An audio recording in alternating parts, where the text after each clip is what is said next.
Як Сі Цзіньпін абышоўся са сваім старым сябрам Александром Лукашенком? Што не так з візітам беларускага дыктатара ў Кітай і што засталося там за прыгожымі кадрамі з ганаровай вартай і чырвоным дываном? Якія праблемы ёсць у дачыненнях Менску з Пекінам? Пра гэта мы сёння пагутарым у праграме пра свет. Таксама патлумачым, чаму ў Балтыйскім моры расце напружанасць паміж Расіяй і НАТО. І ацэнім наступствы украінскіх удараў па расійскай стратэгічнай авіяцыі. З вами Сергей Пелеса. Вітаю вас на Белсаті.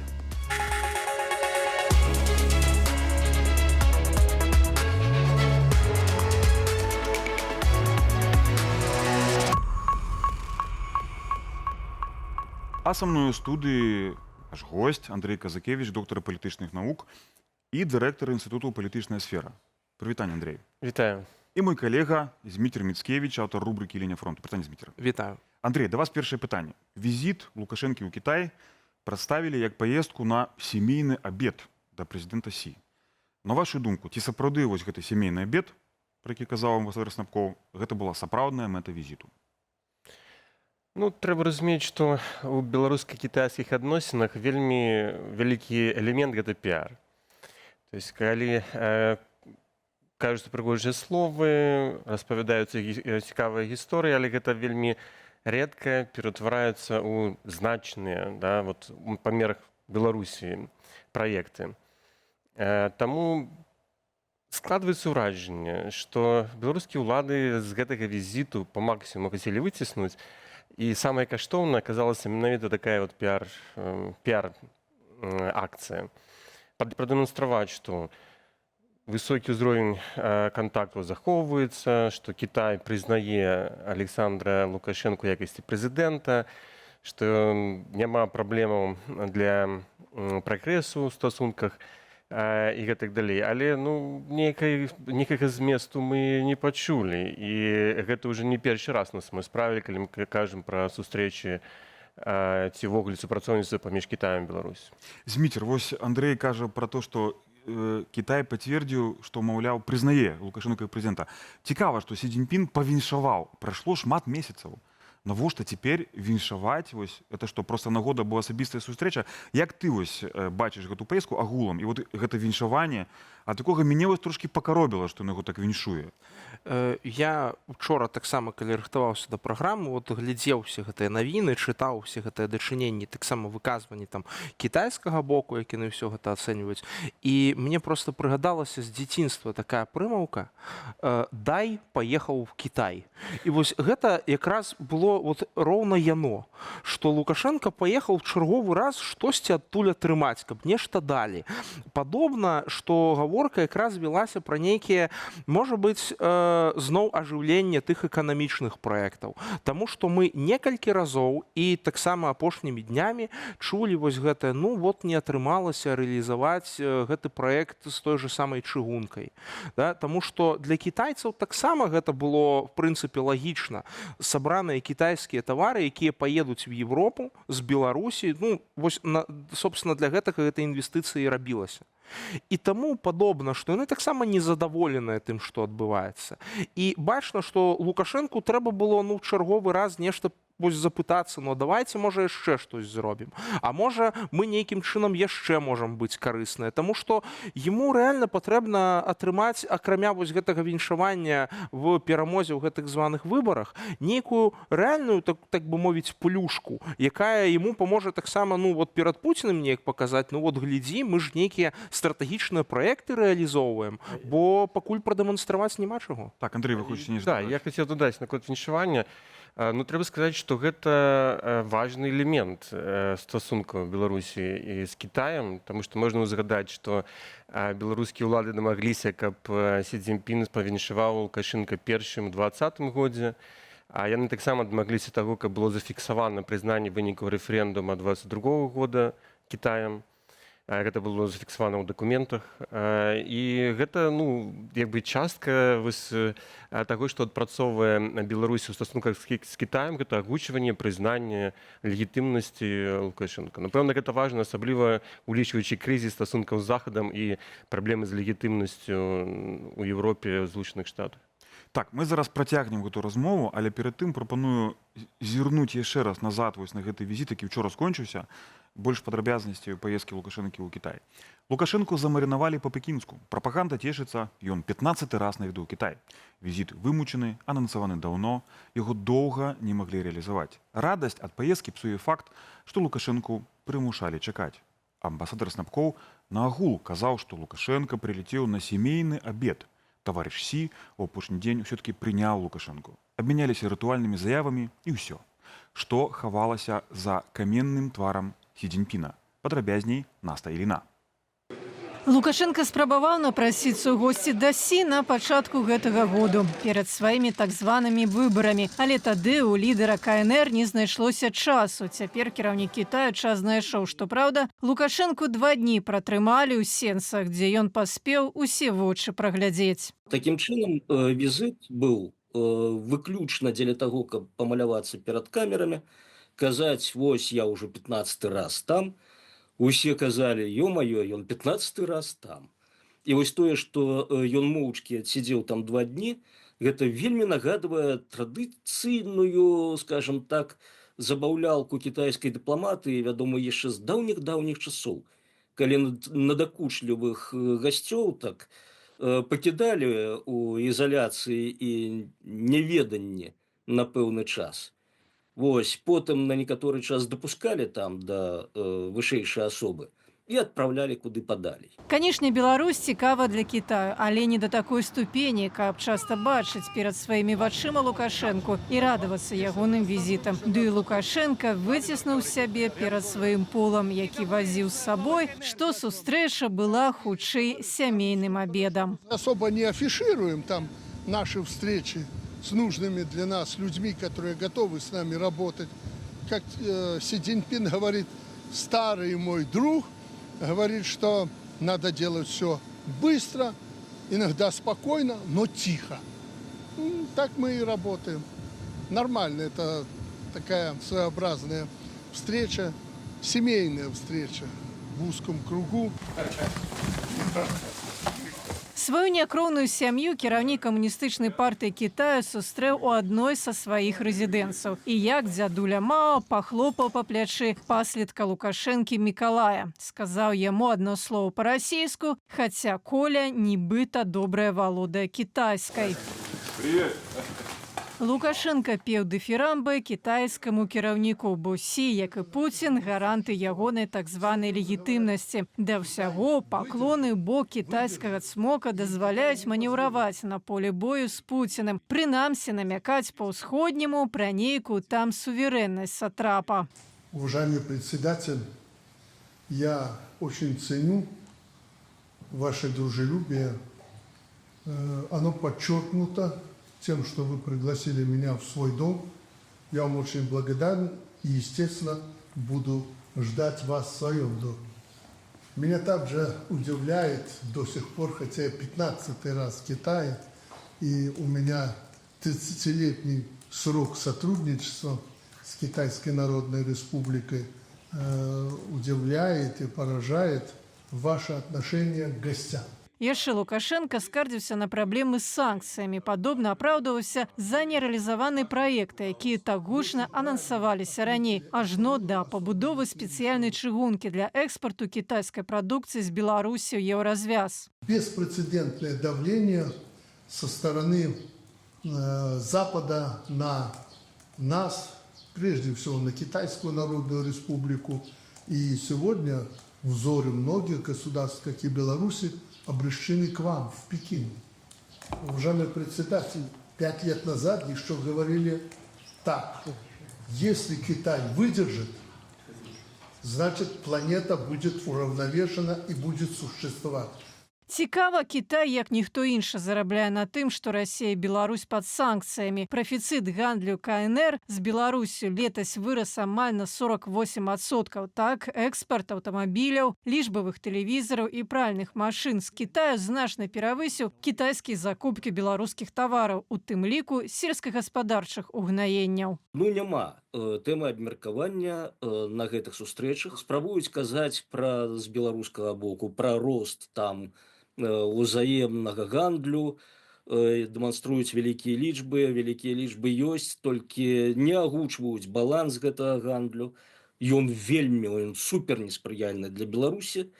Тут ўсё задушвае сабой кітайскі экспарт у Беларусь. Адзінае што, ну, канешне, частка гэтага экспарту гэта вось тыя самыя тавары падвойнага прызначэння, якія ў абыход санкцыяў ідуць расійскай ваенцы. Трэба не забываць, што Кітай незадаволены міграцыйным крызісам на мяжы з еўразвязам. Хапіла адной паездкі прэзідэнта Польшчы летась у Кітай, каб плынь мігрантаў на нейкі час скарацілася. Таму любыя гібрыдныя атакі Расіі і Беларусі ў бок еўразвязу мусяць узгадняцца. Ці не замінаюць яны рэалізацыі інтарэсаў Кітая ў Еўропе. Так, а мы працягнем нашу размову пра візіт Лукашэнкі ў Кітаі, пра беларуска-кітайскія дачыненні, але перад тым я заахвочу нашых гледачоў каментаваць пад гэтым відэо, што вы думаеце пра візіт Лукашэнкі ў Кітай, ці гэта сапраўды быў поспех, ці хутчэй паказуха і піар. Канешне, каментуйце толькі тады, калі гэта для вас бяспечна.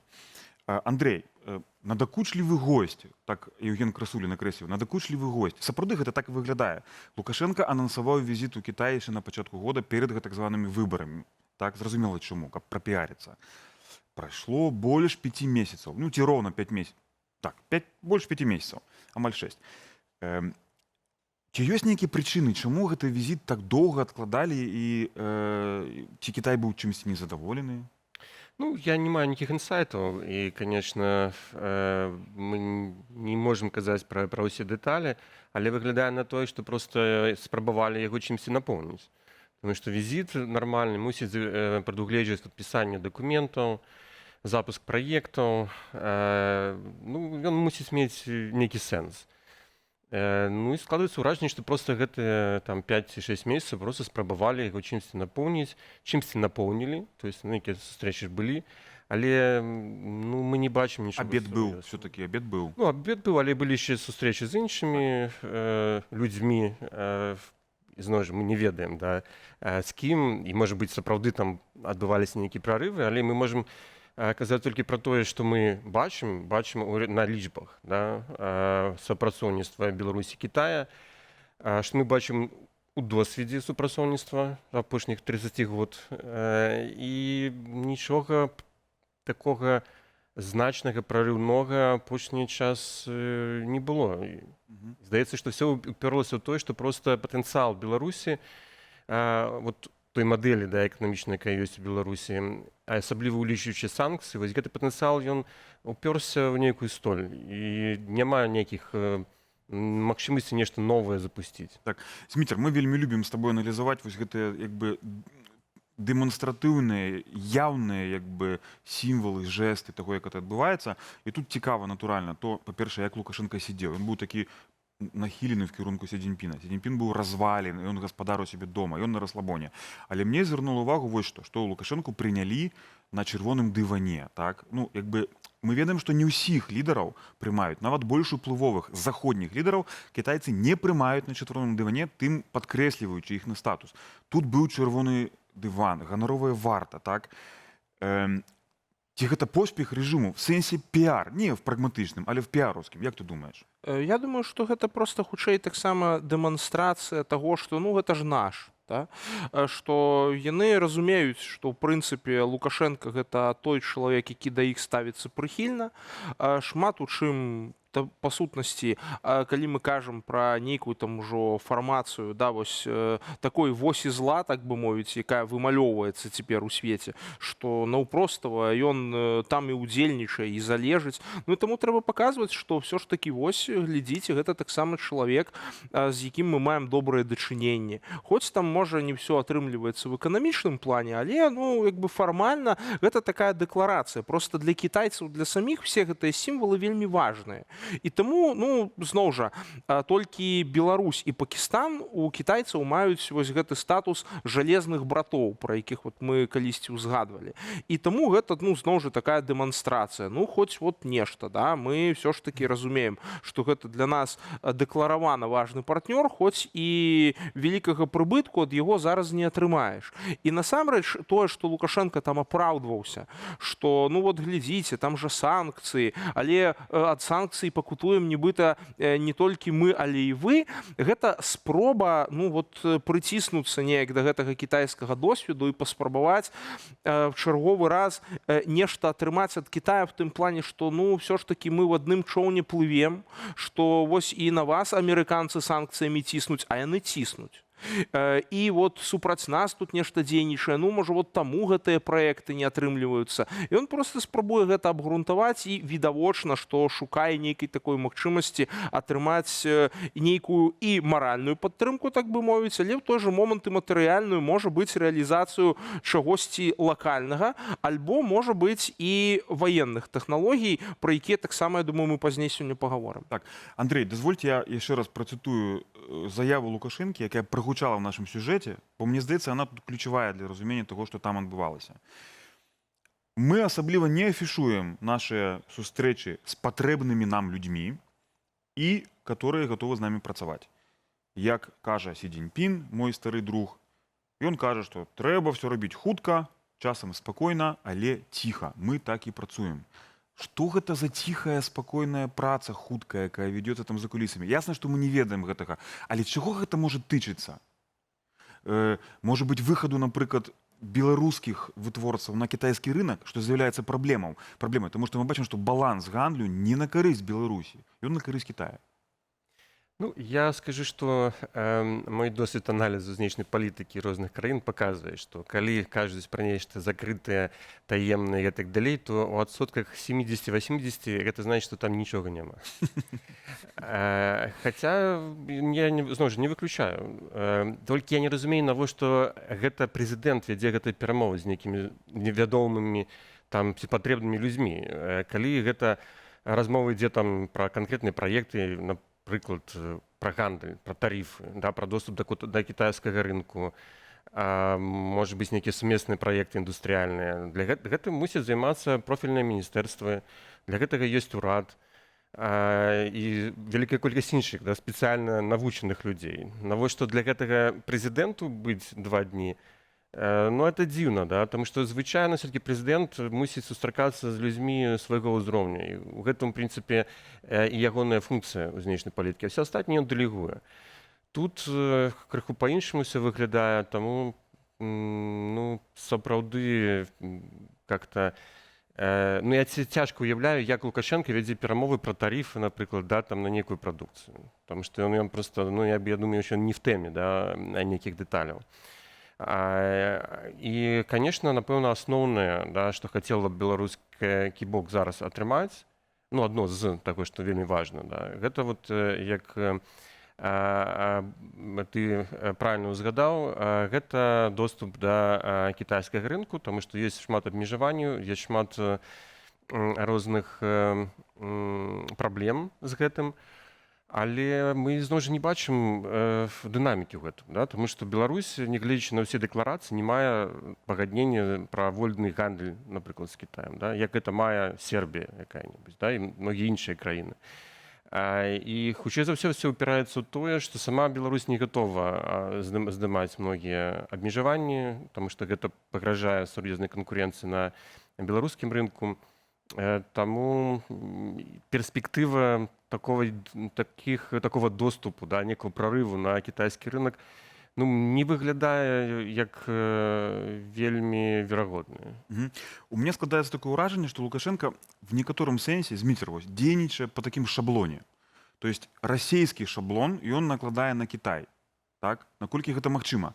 Расія дае Лукашенку прэферэнцыі, як жывыя грошы, так і крэдыты прэферэнцыйныя, дае доступ да свайго рынку.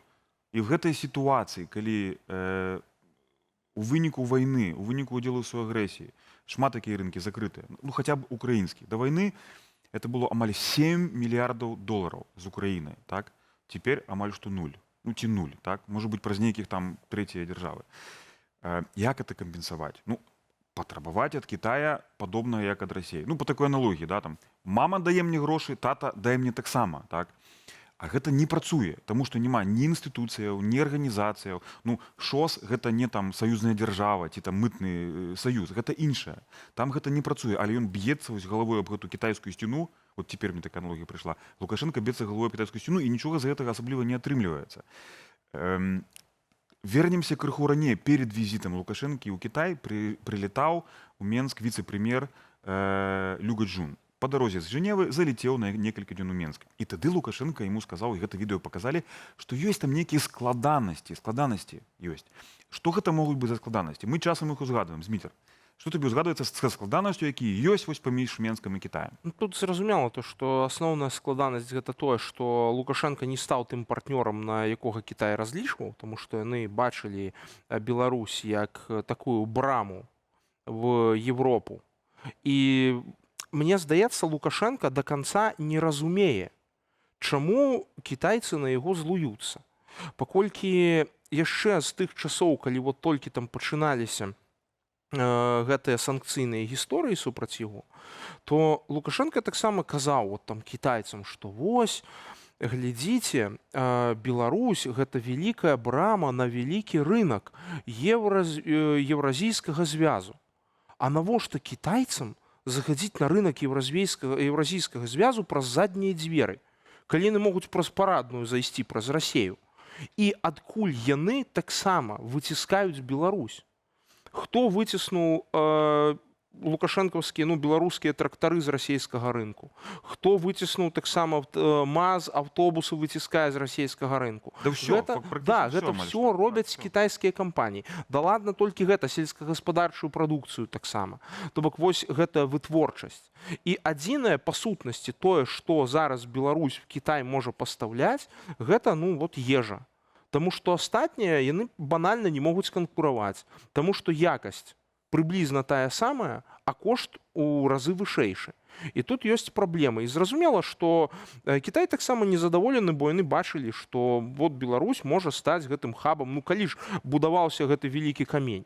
Тады, калі у Лукашэнкі рэальная была перспектыва добрых стасункаў з еўрапейскай супольнасцю ледзь не да ўступлення в Еўразвяз. Калі былі такія планы, і тады вкідваліся гэтыя грошы. Тады кітайцы бачылі гэтыя перспектывы. Яны, зноў жа, доўгатэрмінова будуюць стратэгію і палітыку. Яны якраз гэтым і адрозніваюцца ад Лукашэнкі. А калі гэта не атрымалася, то навошта? І, канешне, Лукашенко кажа, ёсць там праблемы, ёсць супярэчнасці, але як гэта вырашыць, калі няма чаго прапанаваць? Апошняе пытанне. Андрей, вось вы узгадалі пра Сербію, так? Сербія – это актыўны партнёр Кітая ў Еўропе. Сербія купляе ў Кітая ўзбраенні. Беларусь, скажем так, китайцы прабавалі ўвайсці ў Беларусь. Яны 2 разы падарылі партыі тэхнікі. Адны джипы, там нейкія кітайскія версіі амерыканскіх там хамераў, да? Потым была гісторыя з ракетамі для С-300, там для сістэмаў Полонез, так? Кітайцы прынамсі 3 разы яны прабавалі ўвайсці і нічога не атрымалася. Беларусь не купляе зброі у Кітая, так? Вось ці улічваючы вось гэта, як вам бачыцца перспектыва вайсковай супрацы Беларусі з Кітаем? Таму што кітайскія вайскоўцы часам з'яўляюцца ў Беларусі, але за гэтым нешта большае стаіць. Я не думаю, што пакуль ідзе вайна, пакуль ёсць санкцыі і ўсе рызыкі з імі звязанымі, што можна казаць, чакаць запуску нейкіх новых праектаў. Кітай, думаю, што будзе асцярожна да гэтага ставіцца, разумее, што рэакцыя і еўрапейскага звязу, і Злучаных Штатаў будзе вельмі негатыўная, скажем так. А што тычыцца старых праектаў, мы, конечно, зноў жа не ведаем усіх дэталяў, але няма нейкіх прыкметаў, што гэта працуе эфектыўна, што гэта стала на поток, да, і з'яўляецца нейкім такім важным праектам для самих кітайцаў. Відавочна, што для іх гэта вельмі глыбокая перыферыя, Беларусь у плане военного супрацоўніцтва. Раней іх, як вядома, цікавілі перш за ўсё колавыя цягачы. Частку тэхналогій, як вядома, яны выкупілі і перанеслі да сябе. І зараз, напэўна, толькі нешта нішавае, да, Беларусь можа прапанаваць для самого Кітая, але дынамікі, сапраўды, нейкіх прарыўных праектаў, мы не бачым і, мне падаецца, не пабачым, прынамсі, пакуль не скончыцца вайна. Да. І тым больш, што рэжым Лукашэнкі моцна завязаў Беларусь на Расею, у яго няма выбару, он не можа выбраць, ці купіць расійскую тэхніку, ці кітайскую. Гэта расійская тэхніка. Так. Акрамя таго, Расія заўсёды робіць значна лепшы кошт.